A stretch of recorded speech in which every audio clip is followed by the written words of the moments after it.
Hello, everybody.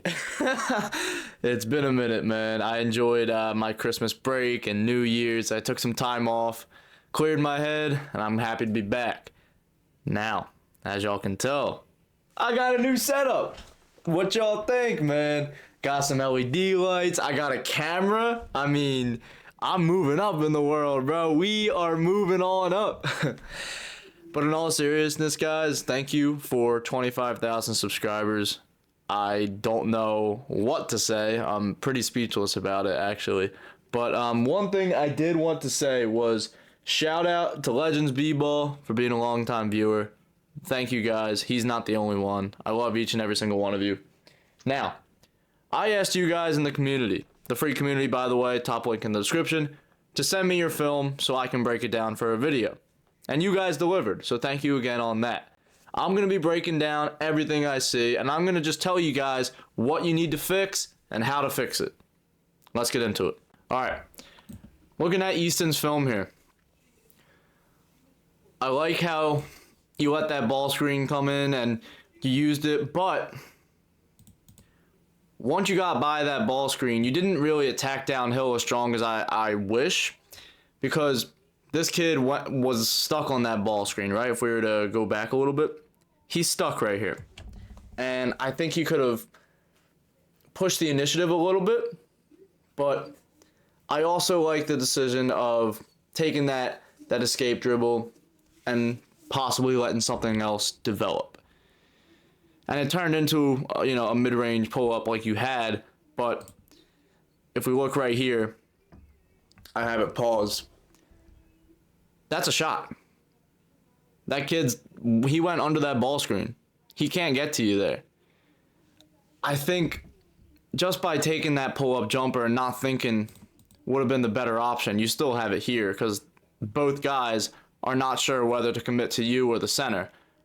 Worst case scenario is you do a pump fake, they come up to you, then you give it to the slipping big man. That's really what I see here, but instead you went into the mid-range and got this pull-up, which is fine since it went in, but I think you would have had a nicer look had you just been aggressive right off the bounce, taking that three right away.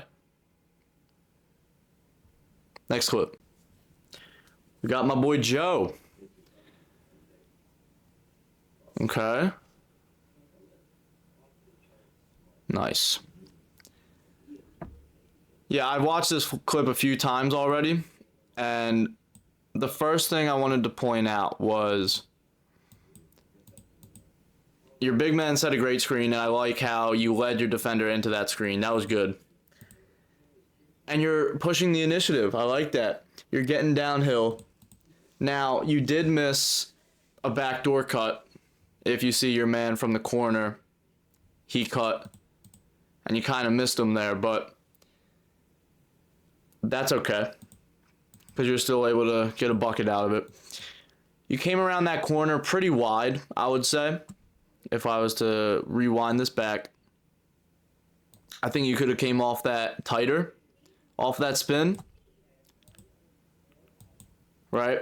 Because you're letting the defender dictate where you go instead of staying on your own line. So you get towards the baseline. Once again, this goes back to going out too wide. I think you could have got your shoulder into the defender more, gave him a nice bump, and you would have had a direct route to the basket. But instead, you were able to do this spin here. It was also contested. Good finish by you. But I think the biggest thing with you here is keeping your head up when you're at the top, right? We're right here. We got to see that backdoor cut.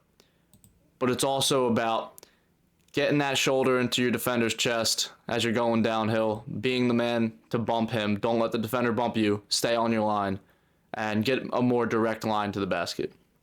But good finish, man. All right, next film we got is Aiden. He's number 14. He's the kid with the ball right now. Ooh, okay. Yeah. Once again, I looked at this one many times. Your teammates helped you out there, which is good. You have a similar problem to Joe here in that you didn't keep your head up on the way to the basket on that drive. I like how you were able to adjust to the defender. When he reached in, you were able to do it behind the back here. But that behind the back, we gotta straighten that out, you know. And that's an issue you can easily solve. That's just pounding the basketball harder. So then you don't have to do that move and then look behind you to see where the ball's ending up. Because if you pound that dribble, it's just going to go right to your other hand. So if you have a heavy ball at home, you could work on that, or even just a normal basketball. Just focus on pounding that dribble through.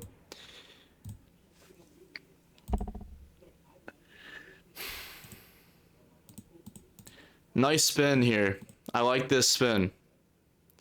You're able to create that separation from that spin. The problem is you weren't able to see all the help defenders collapsing on you because you had your head down, right? And it's tough. Now you have your head straight at the rim, which is good, but it's too late by this point because you didn't see in your peripherals those guys closing in.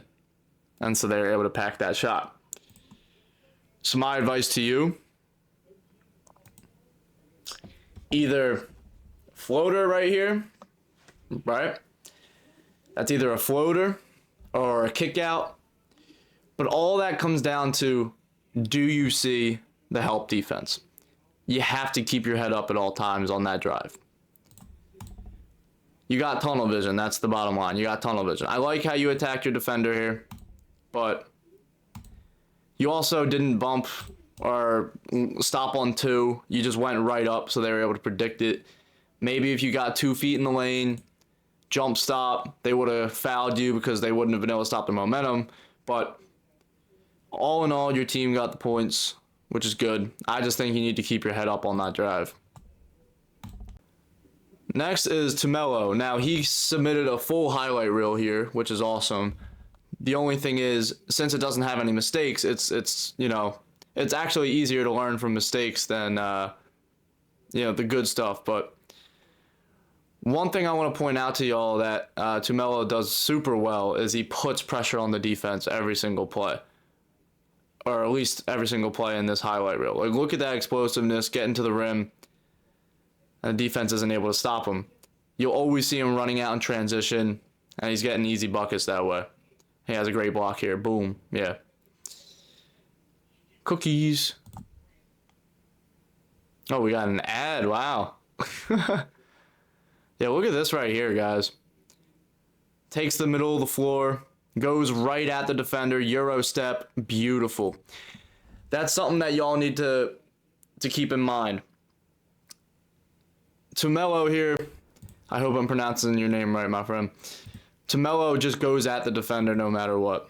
And I think that's the mentality y'all need to have as well. Because you're taking too wide of an angle, or you're letting the defense dictate where you go, and that's a problem. Great work by him here. There you go, stopping on two. Love it. All right, we got Dom. Good three. Let's see the off-ball movement. Okay, nice. Just a simple top of the key three. Love it. He had a question while he submitted these clips, and the question was, do you have any suggestions on how to speed up my shot? Just by looking at this, first things first is, before you catch that basketball, your feet got to be set. You catch and then you set your feet. That's slowing you down. That's number one. The number two thing is you're flat-footed sometimes. And when you're not on the balls of your feet, it's harder to explode out. Okay, well, my camera battery died, so now we got my phone. On this play here, we're not being strong with the ball, right? Once again, we're not seeing that defender. Our eyes are down. Our eyes are down at the floor. We're not able to see the other defender closing in here,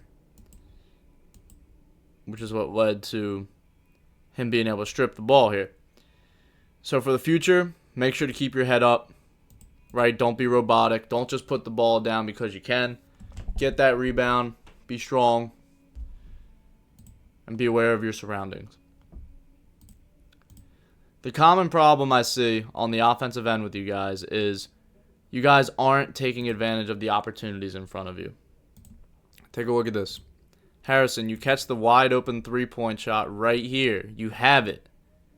But instead, you wait and you pass to your teammate. He was able to get a good drive, but even still, you had a wide open 3, my man. You got to trust your shot.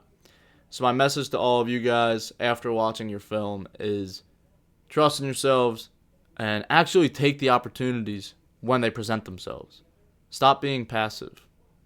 That's my message for y'all today. All right, I hope you learned something from this video. If you want a workout routine, check out the second link in the description. And if you want to track your progress in your basketball journey, second link in the description as well. Or you can get the Basketball Training Journal on Amazon. Up to you. But as always, keep God first. Stay blessed, bro. Love y'all, boys.